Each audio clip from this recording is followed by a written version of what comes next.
तो फिल्म की शुरुआत एक जंग से होती है। रोमन्स ने इस वक्त अफ्रीका पर हमला किया हुआ था और ये जंग कई दिनों से चल रही थी। अजीब बात ये थी कि अफ्रीका की फौज को जो जनरल लीड कर रहा था वो एक रोमन आदमी लूसियस था। जंग में लूसियस की वाइफ भी उसका बराबर साथ दे रही थी, पर बदकिस्मती से वो रोमन्स के हमले में मारी जाती है। रोमन्स की तादाद वैसे भी ज्यादा थी और वो पहले से भी अफ्रीका पर भारी पड़ रहे थे, लेकिन लूसियस और उसकी वाइफ की जहानत ने उन्हें रोक रखा था। लेकिन अपनी वाइफ के मरने के बाद लूसियस का सारा हौसला टूट गया। वो जो अपनी वाइफ से बेइंतहा प्यार करता था, उसके मरते ही लूसियस ने भी लड़ना छोड़ दिया और ऐसे रोमन्स जीत गए और वो लोग हार गए। रोमन्स ने अफ्रीका पर कब्जा कर लिया और अफ्रीकी फौज को लूसियस समेत बंदी बनाकर रोम ले गए, जहाँ इस वक्त दो जुड़वा भाइयों गेटा और क्रैकला की हुकूमत थी। रोम के पहले बादशाह बहुत ही ज्यादा रहमदिल थे, लेकिन जब से इन दोनों भाइयों की हुकूमत आई थी, यहाँ की सारी आवाम परेशान रहती थी क्योंकि ये बहुत जालिम थे। यहाँ तक कि क्रैकला की तो दिमागी हालत भी ठीक नहीं थी। खैर, जनरल मार्कस की लीडरशिप में इन्होंने ये जंग जीत दी थी, जिसके जश्न के तौर पर गेटा एक प्रोग्राम रखता है अपनी और अपनी आवाम की एंटरटेनमेंट के लिए। ये एक फाइटिंग प्रोग्राम था जिसमें अब वो लोग अपने दुश्मनों का सामना करवाने वाले थे बहुत ही भारी और खूंखार बंदरों से। लूसियस समेत बहुत सारे कैदियों को जंग के इस मैदान में लेके आया जाता है। यहाँ आते ही लूसियस को एक फ्लैशबैक आया, उसके बचपन का फ्लैशबैक। उसे ऐसा लगा कि जैसे ये जगह जानी पहचानी है, वो यहाँ रहता हो। उसे याद आया कि बचपन में जब वो छोटा था तो इसी मैदान से उसकी मॉम ने उसे कुछ सोल्जर्स के साथ यहाँ से भेज दिया था। साफ मतलब है कि लूसियस का इस जगह से कोई गहरा ताल्लुक है। पर प्रेजेंट में देखने को मिलता है कि यहाँ जंग के मैदान में जंग शुरू हो गई थी। दुश्मन सोल्जर्स के ऊपर खूनखार बंदरों को छोड़ दिया गया था। जो खूनखार बंदर एक ही लम्हे में हमला करके बहुत सारे सोल्जर्स को मार चुके थे। उनके मारने का अंदाज ऐसा था कि सोल्जर्स अपने आप को बचा भी नहीं पा रहे थे। लूसियस और उसके साथ के एक दो साथी पहले दूर खड़े हुए ये नजारा देखते रहे और फिर अपनी हिम्मत, अकल और बहादुरी से उन्होंने आगे बढ़कर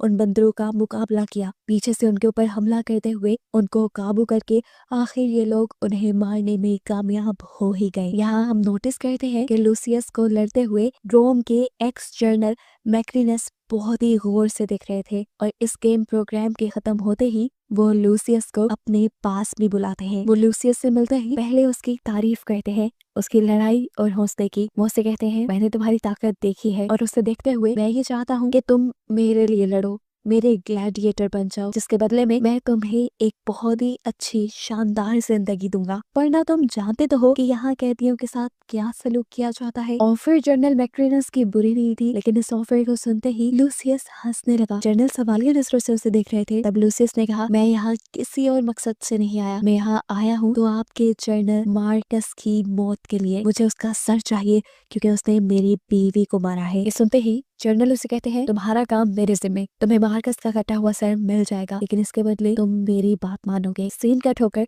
अब हमें जनरल मार्कस को उनकी वाइफ लुसीला के साथ दिखाया जाता है। लुसीला रोम की शहजादी थी। ये रोम पहले उसके डैड का था और उसके डैड के मरने के बाद ये सारा रोम लुसीला के हस्बैंड को दे दिया गया, जिसकी भी एक जंग में मौत हो गई। और अब लुसीला की जनरल मार्कस से शादी की गई थी। यहाँ जनरल मार्कस लुसीला से बात कर रहे थे कि अब इस हुकूमत के हकदार वो है, गेटा और कारकला नहीं। इसीलिए उन्होंने बगावत का प्लान किया है और कुछ दिन बाद वो खुद गेटा और कारकला के खिलाफ एक बड़ी जंग रखने वाले हैं। कई सीन कट होकर हमें दिखाया जाता है कि लूसियस को दोबारा एक ग्लैडिएटर से यानी एक प्रोफेशनल फाइटर से लड़ने के लिए बुलाया गया था और ये फाइट भी सिर्फ यहाँ के एम्परर्स यानी यहाँ के हुक्मरानों की इंटरटेनमेंट के लिए रखी गई थी। इस मर्तबा जो ग्लैडिएटर लूसियस के मुकाबले में आया था वो सालों से चैंपियन रहा था और आज तक उसे कोई हरा नहीं पाया। इसी वजह से वो लूसियस पे भी भारी पड़ता रहा, लेकिन लूसियस ने भी हिम्मत नहीं हारी। पहले अपने डिफेंस के लिए लड़ा और आखिर फिर सामने वाले ग्लैडिएटर की कमजोरी को भांपते हुए उसके हाथों को पकड़कर कंट्रोल करते हुए उसी के चाकू से उसे स्टैप करके मार देता है। ये वो टाइम था जब सब हैरानी से खड़े हो गए थे। लूसियस ने अब तक के सबसे एक्सपीरियंस ग्लैडिएटर को मार डाला था। गेटा भी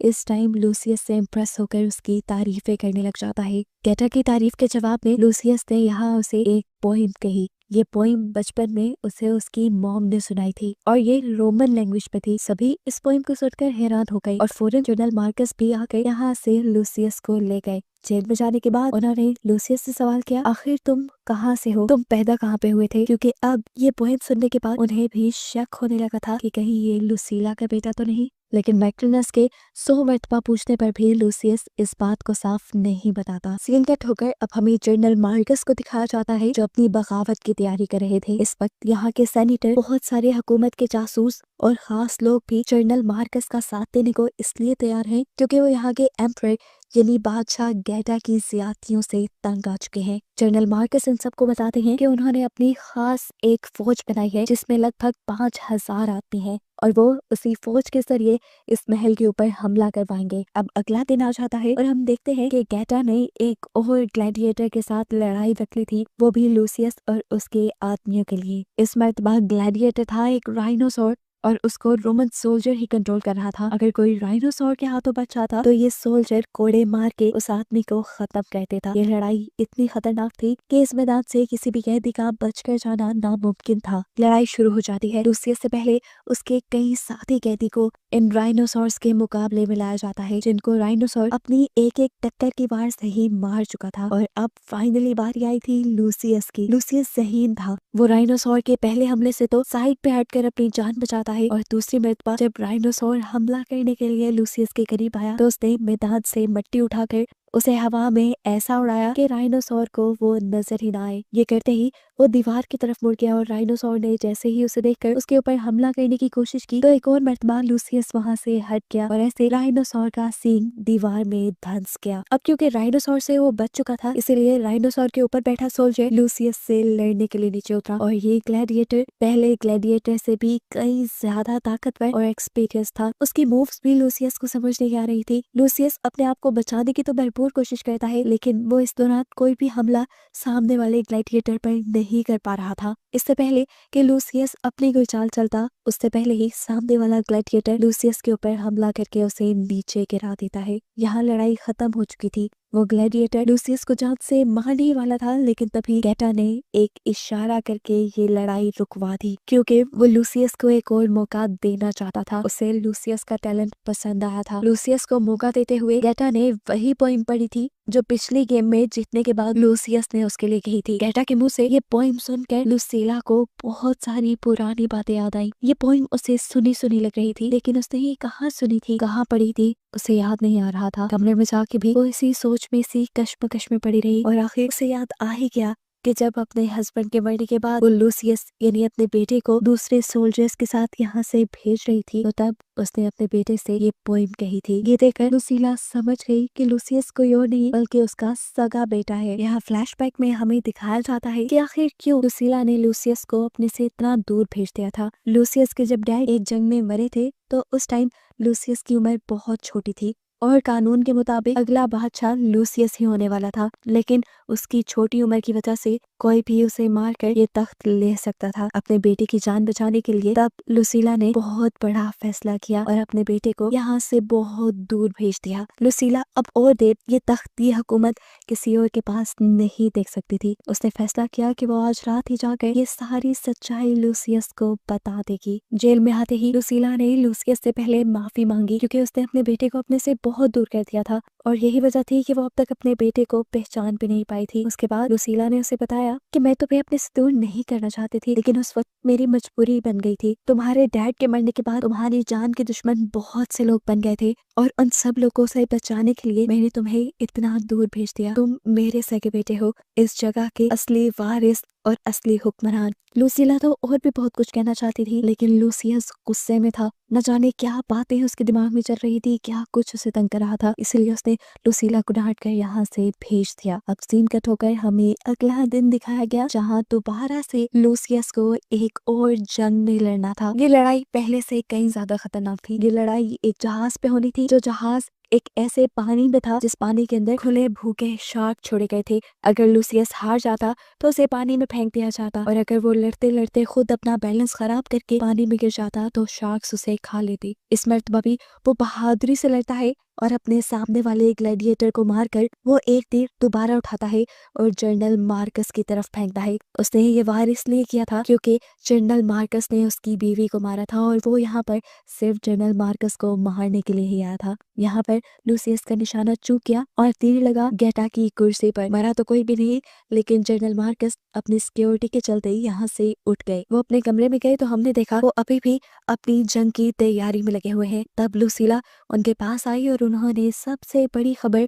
जनरल मार्कस को ये दी कि उनका बेटा यानी लूसियस वापस आ गया है, जो इस जगह का, इस तख्त का असली हकदार है। इस बात ने जनरल मार्कस को बहुत बड़ा झटका दिया था, क्योंकि वो तो खुद यहाँ पे हुकूमत करने के सपने देख रहे थे। खैर, देखने को मिला कि इनकी ये बातें चुपके से एक मेड ने भी सुन ली और उसने जाकर ये बात जनरल मैक्रिनस को बताई, जो यहाँ के पुराने जनरल हैं और जिन्होंने लूसियस को शुरू में अपना ग्लैडिएटर बनने की ऑफर भी की थी। अब ये जर्नल और स्पाई जिनको खबर मिली थी कि लूसियस यानी लूसीला का बेटा वापस आया है, वो ये खबर जाकर यहाँ के बादशाह यानी गेटा और कार्कला को दे देते हैं। यानी उन्होंने जनरल मार्कस को धोखा दे दिया था और सारी बातें जाकर बादशाह को बता दी थी कि पहले तो जनरल मार्कस बगावत करने वाला है और आपसे जंग करने वाला है इस तख्त के लिए, और दूसरी खबर उन्होंने ये दी थी कि लूसीला का बेटा वापस आ चुका है, जो अब उनसे ये तख्त छीन लेगा। ये सुनकर इन दोनों को गुस्सा आ गया और गेटा ने फौरन लूसीला और जनरल मार्कस को बंदी बनवा लिया, यानी कैद करवा दिया। सीन कट होकर हम जेल में लूसियस को देखते हैं, जिसके पास एक सोल्जर बैठा हुआ था। ये सोल्जर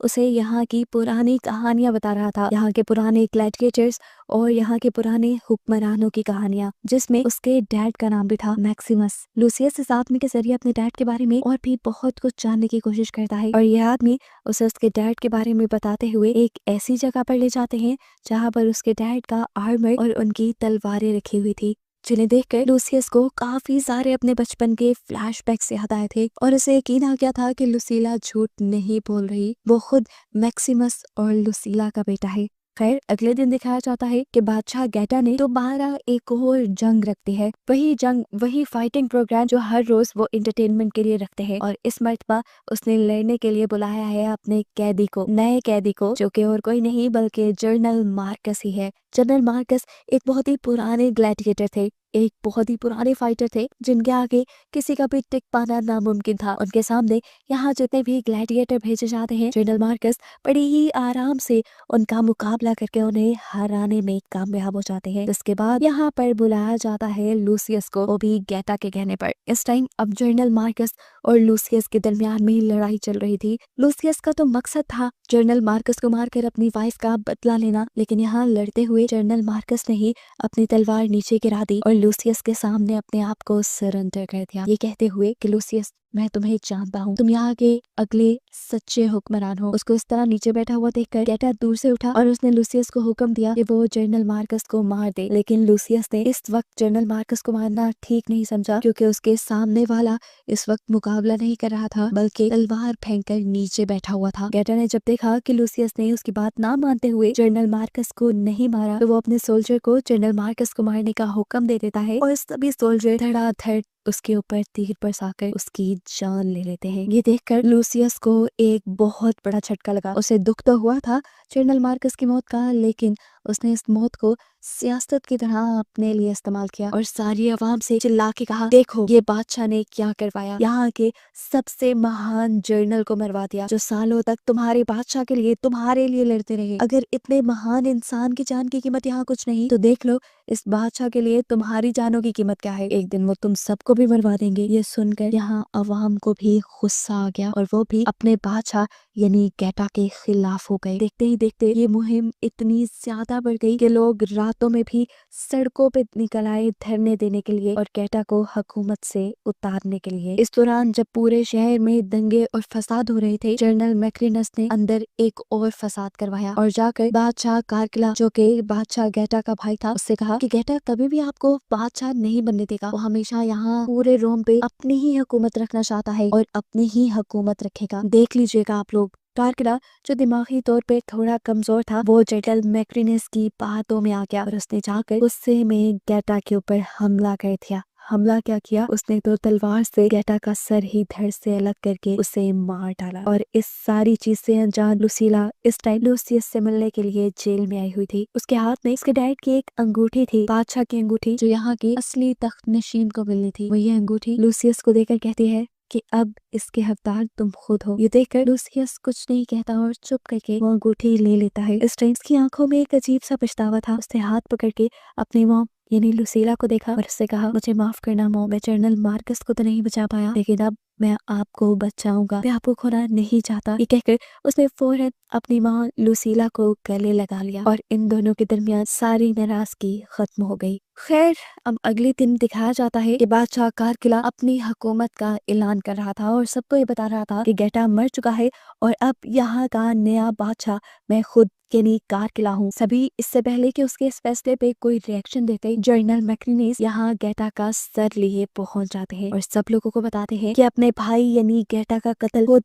कारकिला ने किया है और बादशाह को मारने की सजा में यहाँ कारकिला को ही फंसा दिया जाता है और जेल में भेज दिया जाता है। ये सारी चाल असल में थी मैक्रिनिस की ही, लेकिन कारकिला को समझ नहीं आई क्योंकि वो सही नहीं था और इन दोनों को रास्ते से हटाने के बाद जनरल मैक्रिनिस ने यहाँ पर अपने बादशाह होने का ऐलान कर दिया। यहाँ पे उनकी हुकूमत आई। पीछे से लूसियस ने अपनी चालें खेलना शुरू कर दी। लूसियस ने अपनी अंगूठी जो उसकी मॉम ने उसे दी थी उसे एक सिपाही के हाथ में दिया और उसे एक खास जगह बताई और बताया कि इस जगह पर तुम्हें जनरल डोरिस मिलेंगे। उनको ये अंगूठी देकर कहना कि रोम के बादशाह लूसियस ने आपकी मदद मांगी है। ये सुनकर सिपाही जान गया कि लूसियस कोई और नहीं बल्कि लूसिया का बेटा था। उसने भी लूसियस का हुक्म माना और वो जनरल डोरिस की मदद लेने के लिए निकल गया। यहाँ जनरल मैक्रिनीस ने ताकत के नशे में चूर लूसियस को एक नई ग्लैडिएटर गेम के लिए बुलाया। क्योंकि लूसियस ने जनरल मैक्रिनीस के ग्लैडिएटर बनने से मना किया था, इसीलिए अब जनरल मैक्रिनीस उसे अपने सामने कई लोगों से लड़वा कर बदला लेने का इरादा रखते थे। ये पैगाम जब लूसियस तक पहुंचा तो लूसियस गुस्से से पागल हो गया, लेकिन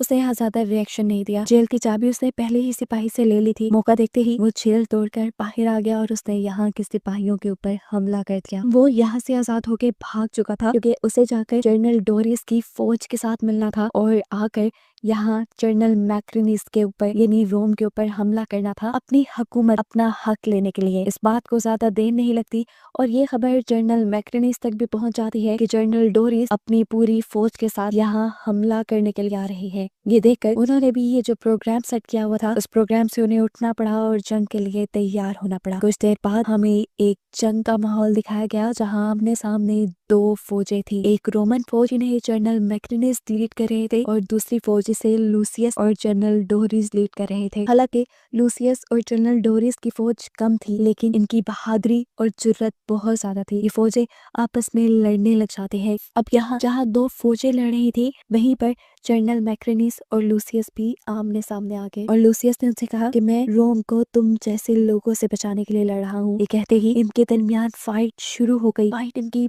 बहुत भयानक थी। कभी लूसियस तो कभी जनरल मैक्रिनिस एक दूसरे पर भारी पड़ रहे थे। तलवारबाजी करते हुए ये लोग पानी में उतर आए लेकिन अपनी लड़ाई नहीं छोड़ी। लड़ाई करते करते एक पॉइंट वो भी आया जब आखिर जनरल मैक्रिनिस लूसियस के ऊपर भारी पड़ गए और लूसियस के ऊपर हमला करते हुए उन्होंने लूसियस को पानी के अंदर गिरा दिया। लूसियस हार मानने ही वाला था लेकिन तभी उसके कानों में उसकी मॉम की आवाजें गूंजी जिसे दूसरी तरफ मैक्रिनिस ने अपने आदमियों के जरिए मरवा दिया था। हिम्मत करके वो उठा और उसने इस मर्तबा मैक्रिनिस के ऊपर हमला करके उसे मार डाला। उसे मारते ही जीत उसकी हो चुकी थी। अपने जीतते ही उसने यहाँ अपनी सारी आवाम से कहा, मेरे डैड यानी मैक्सिमस का ख्वाब था कि ये रोम एक ऐसा मुल्क बने जहाँ सबके लिए अमन हो, लेकिन बदकिस्मती से किसी हुक्मरान ने उनके सपने को पूरा नहीं होने दिया। लेकिन मैं उनके सपने को हकीकत में बदलूंगा। ये कहते ही सब लोग भी उसके लिए तालियां बजाते हैं और ये शो करते हैं कि वो लूसियस को अपना हुक्मरान